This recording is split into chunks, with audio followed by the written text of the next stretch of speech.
Welcome to the Ports Garrison. Please like, subscribe, and share. Thank you. Greetings, and once again welcome to the Ports Garrison. I am PD Port. Now, this is episode number 4 of the week that was. Today I'm reviewing calendar number 5 last week of 2023. So I'm going to look at the things that caught my attention during the course of the week. Now, for the last couple of weeks, SSL and Usain Bolt's missing money has been number 1 on the lips of most Jamaican folks. Now, this week, I think it has been replaced as number 1 by an entirely different issue. And that is the issue of the ticket amnesty and the new rules, the new road rules according to the RTA 2018. But I'm planning on making a separate video to deal entirely with that, and later on in this review I will touch on it briefly. Now, as I said, SSL is still there, not gone totally. It won't be gone. I don't think it will be a 9-day wonder. But Jamaican track and field icon Usain Bolt, he pumped 6.5 million into the investment firm Stocks and Securities Limited, SSL, between 2012 and 2017. And during the course of last week, I found out that almost as soon as the money was deposited, it was moved out without his knowledge. Man, I tell you, them not easy. And them have other money there with them. But you know what? A different story again for a different time. Now, I've heard the finance minister saying a lot of things about the SSL debacle. And he keeps emphasizing that the fraud at SSL, which spanned 13 years and different administrations, he keeps blaming that and saying, hey, it's an over a period of time and it more than one administrations. But I wonder if he stopped to consider that if he had read the FSC report submitted to his office in 2019, I wonder if he considered that would have prevented or stopped some of the activity in this den and web of fraud. So, Minister, at some point in time, it was on your table in your office, so preventative actions could be taken. But so let's not pass the blame or, point fingers as tend to be done these days. Now, on the subject of fraud, and continuing, seems to be a whole bunch of fraud and corruption facing the land we love. So on the subject of fraud, the sum fleece from National Commercial Bank St. Ann's Bay branch has climbed by another $136,000 US. Now, we've mentioned this before, but the court was told on Thursday that customers checked their accounts after wealth advisor Khadid Thomas was charged with fraud and noticed irregularities, more irregularities. When news of the fraud first broke, the sum in question was US $30,000. During Thomas's first court appearance, the figure was placed at US $143,000, and the court ordered her remanded to facilitate investigation into claims that 3 other clients were potentially her victims. Those claims have now added the additional $136,000 to the amount she allegedly stole, taking the total to $279,000 US, which is approximately 42.8 million Jamaica. She was subsequently granted bail in the sum of 5 million Jamaican dollars. Now, on a more positive note, more than 36 former students at York Castle High School in St. Anne can now legally get behind the wheel of a motor vehicle. On Friday, January 27, they passed the Island Traffic Authority's written road code test and will receive their learner's permit. Driver's education was added to the school's curriculum in 2014, but Friday was the first time the institution partnered with the Island Traffic Authority to have their students sit the test. York Castle High School Principal Raymond Treasure told the Jamaica Observer that the course was added because it is among the skills the school thinks is necessary. Now we're talking about road traffic, new road traffic act and increasing safety on the roads. I think this is commendable, and every single high school in Jamaica should be, adapting this and making this a mandatory course for its students. I mean, I cannot applaud that act any much more. It is of all the highest praise. It deserves the highest of all praises. So, yeah, so that's a good thing. It's a good plug, right? So you know about the young driver in Jamaica go on, they ring and do all kind of things. Now it look like this another new traffic act them out for them. And well, I applaud that too. So modified muffler system on motorcycles and cars, which cause unnecessary noise nuisance, will attract a fine of 10,000 Jamaican dollars under the new road traffic act. Yeah, man. Enough. Deal with that, man. You know what I'm saying? But as I said, speaking of the corruption and the fraud in Jamaica, I read a story in the papers that says despite improving one place in the Transparency International's 2022 Corruption Perception Index, the CPI, country's ranking, Jamaica remains the fourth most corrupt state in the Caribbean. The fourth most corrupt state in the Caribbean. In the 2022 CPI released by Transparency International this morning, Jamaica scored 44 on the CPI with a ranking of 69 out of 180 countries. 69 out of 180. Last year, Jamaica also scored 44 and was ranked 70 out of 180. So it was 69 last year, now we're 70 this year. Jamaica's score of 44 on the CPI should be assessed in a context where zero is considered highly corrupt and 100 is very clean. Barbados leads the way in the Caribbean as the least perceived corrupt country with a CPI score of 29 and a ranking of 65 out of 180. Bahamas, St. Vincent, Dominica, St. Lucia, Grenada follow in that order, while Jamaica, Trinidad and Tobago, Guyana and Haiti are at the bottom. Executive Director of Jamaica's Integrity Commission, Greg Christie, noted on Twitter that a CPI score of below 50 means that a country has a serious corruption problem. Well, Mr. Christie, that we have known for ages and ages and ages. He stated that Jamaica has been firmly fixed in this category for 21 years. According to Christie, a poor CPI signals prevalent bribery, police and officials of government, lack of punishment for corruption, again, cases what we hear about go unpunished, and public institutions that do not respond to citizens' needs. However, Christie pointed out that Jamaica's 2022 CPI score of 44 continues to stand as its best ever score. Whoa.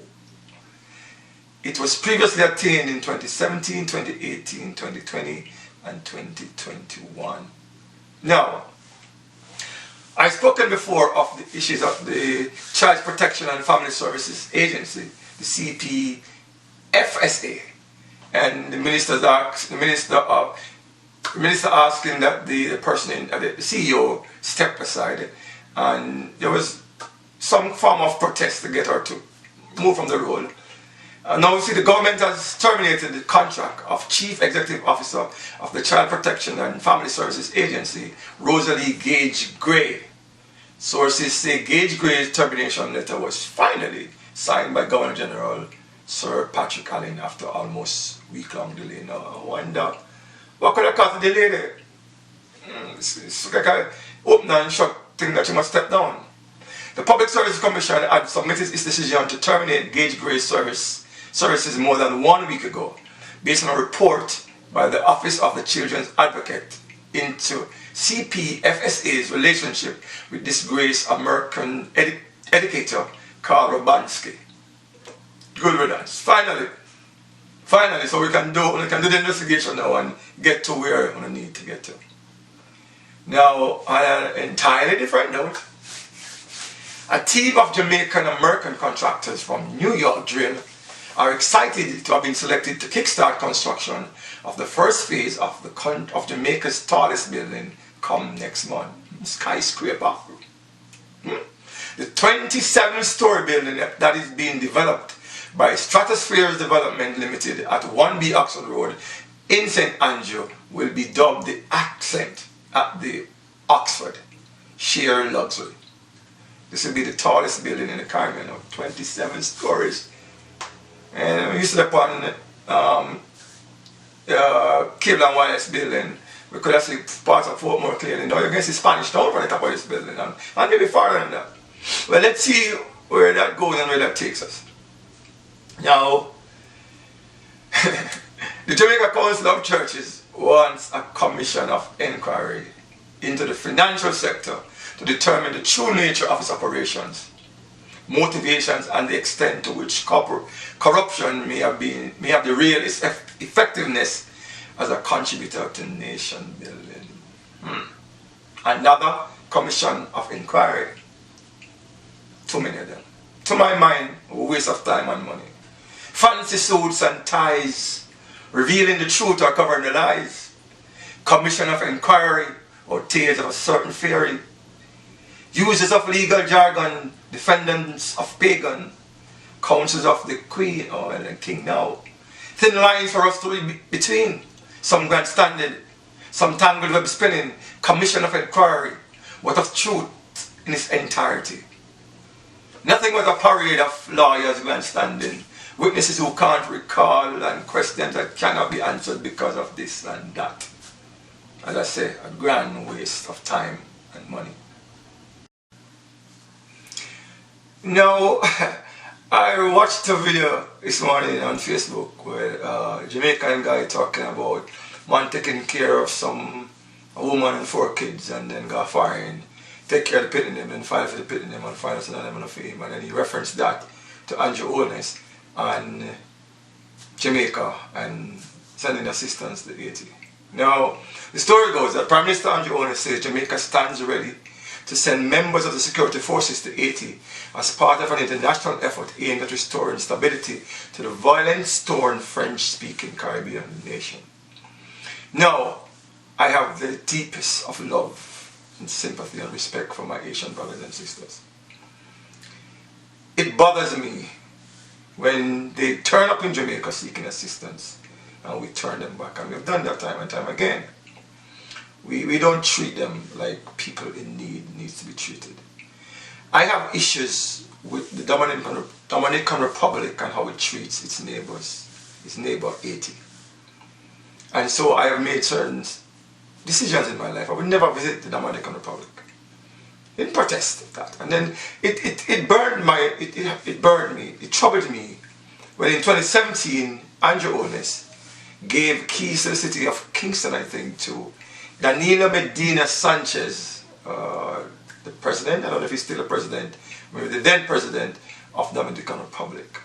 Them things that bother me because I feel strongly I am standing in the struggle in the trenches with my Asian brothers and sisters. Having said that though, Andrew, I think the Jamaica has enough problems with the issue of crime and violence that we should be looking to get people to send us security forces to assist us in our fight to curb the country of crime and violence. That which you promised us would disappear under your watch. That we'll be able to sleep with our doors and windows open. You have failed on that count, and so, yes, you need some assistance. So instead, I don't think you're in a position to be sending people to Haiti. Because I don't think we're much better than Haiti. We don't have like the kind of war and thing, but come on now. Take care of your yard first before you look for go abroad. I hope it's not a PR stunt. I sincerely hope it's not one of your PR stunts. Now, the teacher was caught on video, viral video, threatening a student at Newell High School in St. Elizabeth, speaking about things he has done before and what he will do again, has been suspended. The children's advocate, Diana Gordon Harrison, confirmed that the tutor was served with a suspension notice on Monday. He is suspended pending the outcome of the whole consideration of the matter, due process and hearing and other matters, Gordon Harris revealed. Now, that's good that he's been suspended, but he needs some help. some mental health, some counseling. So I hope in the considerations, those things are taken into consideration. Because something missing up there, man. Him not work with a full toolkit. Something missing up there. You know? He don't have a full set. So I need to help him, see if I can, you know, put him on the straight and the narrow. And so, yes, the suspension is duly deserved, I would think. Now, Prime Minister always, I keep mentioning a lot today. And I remember when you were in a position, you said every decent citizen, every citizen ought to hold its government to account. And I'm following your instructions and holding you, and trying to hold you to account. Now, when Prime Minister Onus was campaigning for office in 2016, he promised fixed election date. I don't know if I'm going to tell me, say the fixed date he was talking about was a general election and not for local government election. But I would think if you fix an election date, you'd fix both elections, right? So he said, and I quote him, "Within our first 100 days of government, we will start the legislative process to fix the date for general elections in Jamaica." As I said, if you fix in general, well, you just twin them together and fix both general and local. That goes without saying, I think. He then went on to say, "This will bring greater certainty to the political process. And, by the way, the date will be a date after the budget and not before. So no government will be able to come and make false promises and hide the truth and tell you half-truths and trick you into voting for them. And then when they win, they draw poison on you." So, last week we've heard that the local government election is going to be postponed once again for, I lose count of how many times it's been postponed now. So Prime Minister, you're now in your 8th year as Prime Minister. I don't know how you count days, or if you live in a different a parallel universe, or a different one, a different kind of bubble, but in your first 100 days, and it's now your 8th year Prime Minister, and this matter is still not resolved. You see the parrot in a tree, and I'm going to touch on the parrot later. It's a parrot in a tree. The parrot should do a little bit more than just squawk. A little bit more than just squawk. But, moving on in the review. The Washington National Cathedral in Washington, D.C. is among several historic venues in the United States slated to be filled with the sounds of the Jamaica Youth Chorale last week. JYC. The internationally acclaimed group will be in the US during the first week of February on its Redemption Song Tour, which will showcase choral repertoire by Jamaican and African American composers appropriate for the commemoration and celebration of Reggae and Black History Month. You know me have an issue with Reggae Month, because reggae is the soundtrack of my days. I listen to reggae all the time. Not that I don't listen to other types of music, other genres of music, but reggae is the soundtrack of my life. Some of you don't know why 1 month is. They said something about Bob Marley and Dennis Brown, so yeah, I can understand. But Black History Month, I don't know why Jamaica has adopted that. I can understand why America has it, but not why Jamaica, because every day is our story, my story, our story. It's every day. Black Story Days is what we should be teaching. So I don't know if we follow fashion and jump on one day again, as so many other things we do. Moving on. I found that story rather interesting, especially in the climate of our fight against crime and violence, and the fight for giving justice where it is due. I read a story that says a man named Maitland Reckford had been tried and convicted for the February 2003 murder of Conroy Llewellyn. Arising from his first conviction on July 27, 2007, he was sentenced to life imprisonment with the stipulation that he should serve 25 years before becoming eligible for parole. His first conviction was squashed on appeal and a retrial ordered on July 9, 2010. So let's check it. First conviction was 2007. They ordered a retrial in 2010. He remained in custody at the date of his second trial. His second trial commenced on October 7th, 2013 in the Home Circuit Court and culminated in his conviction on October 11th, 2013. He was subsequently sentenced. So 2 times they found him guilty. Right? The Court of Appeal acquitted him last year, and last Friday the court gave its reason for his acquittal, which they say was on the basis that his constitutional rights had been breached on 2 fronts. And they go on to say, in this case, there has been extreme delay between the date the appellant was convicted and when the appeal was set down for hearing, approximately 9 years. Beyond that delay, the deficiencies in the transcripts that was eventually produced made it impossible to conduct a fair review of his conviction and sentence. See, this is why I don't push for the return of hanging or capital punishment, because I don't want a situation where any innocent person gets hanged or killed by the state. And on the other hand, I want to make sure the system is such that it captures who need to be captured and give them the right punishment that they deserve. Our investigation capacity sucks. We can't even get persons properly convicted, so why should anybody fear death or hanging? They're not going to do the case, not going to run right. It's just, it's just one of them things.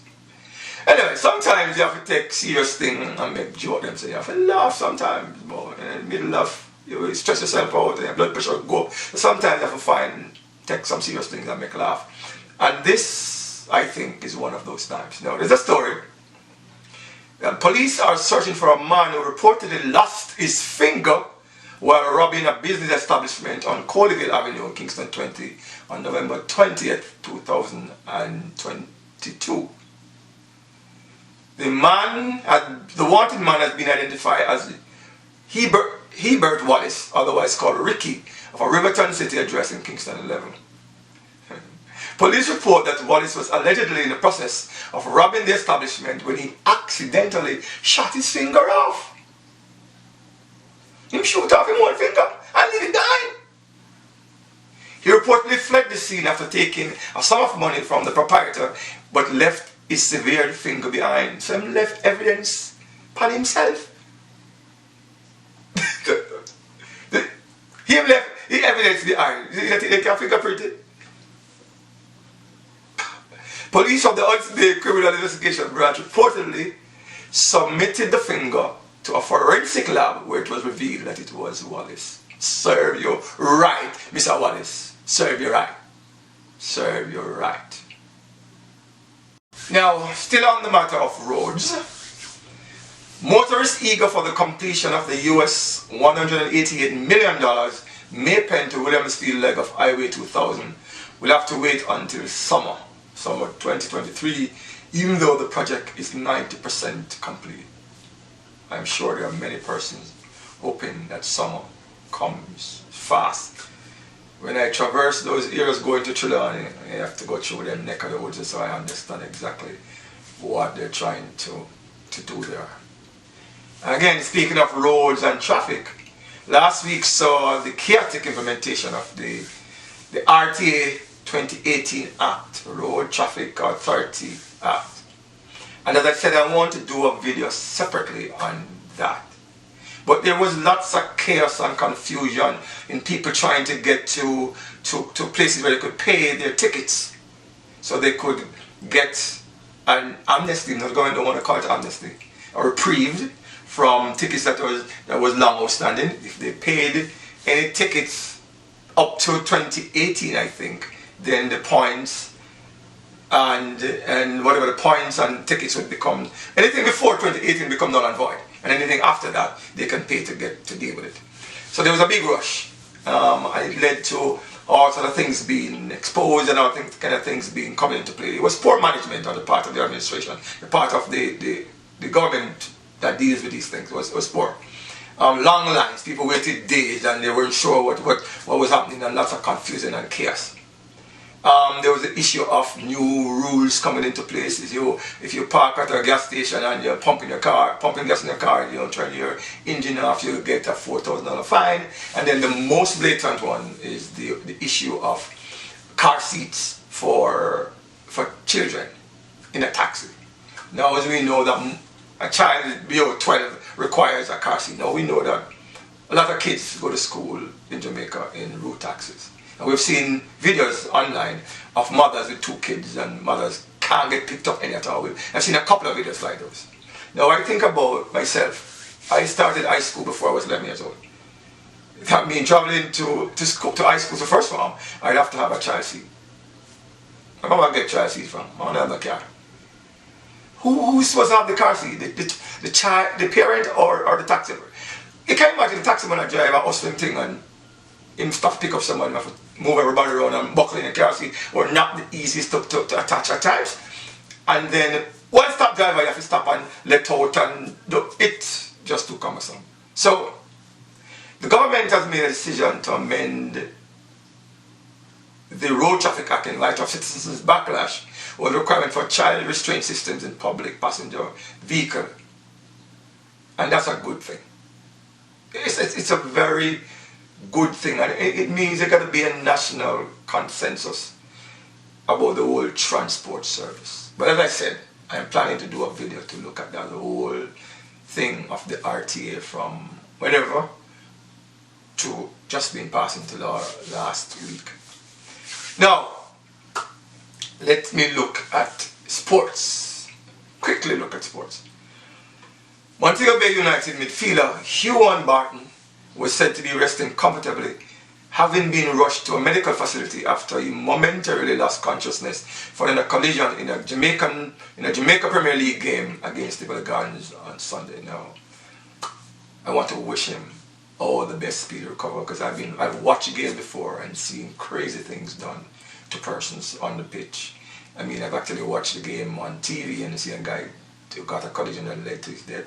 Recently there was, I think in the Euros, there was a big thing. I mean, a player getting in. So I want to wish him all the best and speedy recovery for him. Now, this is sports, but this is also, again, corruption and fraud. A well-known football executive and coach has been arrested on a number of fraud charges relating to monies collected from a sponsor and which were supposed to be used to pay players. It's over $1.5 million. And I understand this coach is from Western Jamaica, Montego Bay. I think his name has been withheld, not by me, but and to protect, I guess. Now, the Reggae Girls are down playing in a tournament.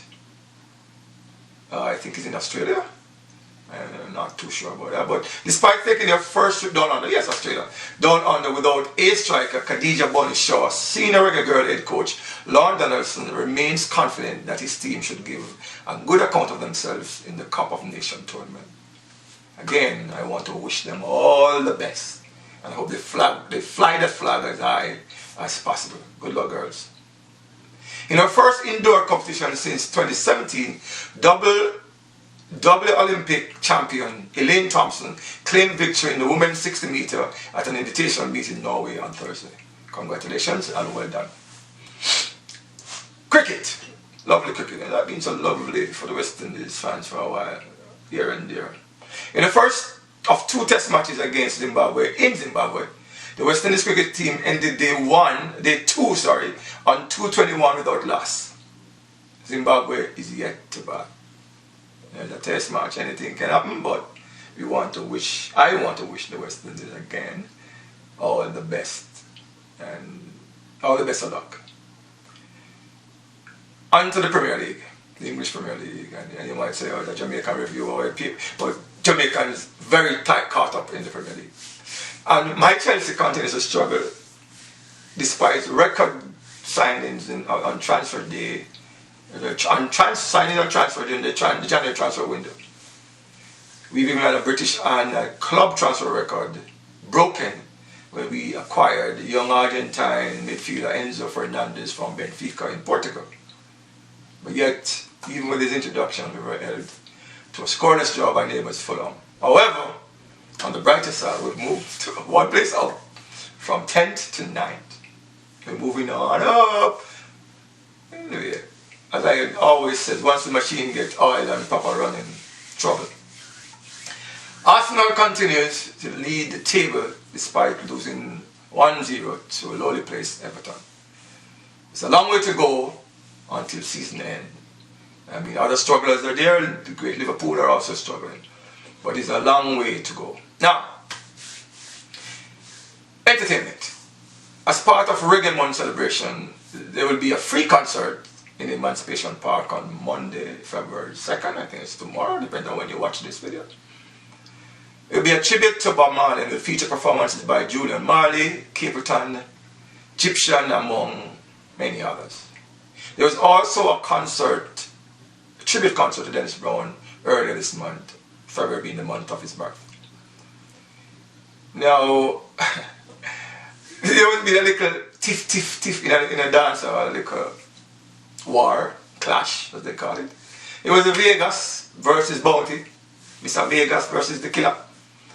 And then we see Dexter Daps insert himself in it, and then after one song each do a song, this in the other. After one song each, Vegas throw in the towel, flag the white flag.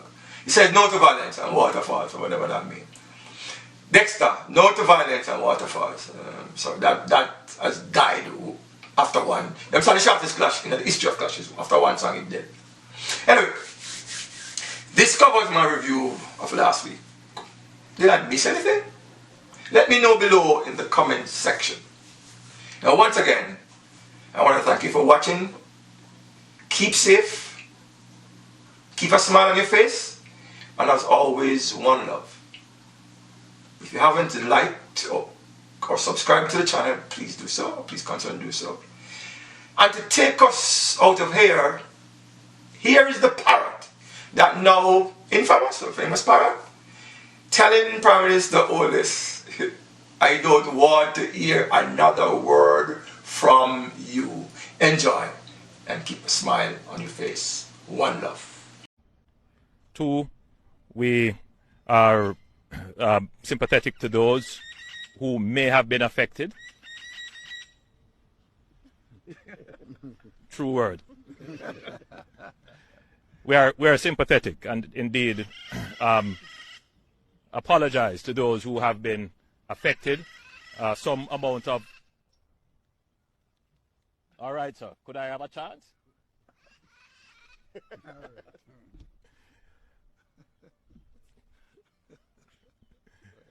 Indeed, we will have some forbearance for those who have been affected or may have received a ticket as a result of this.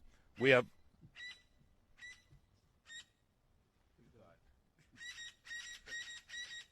Nature. Good.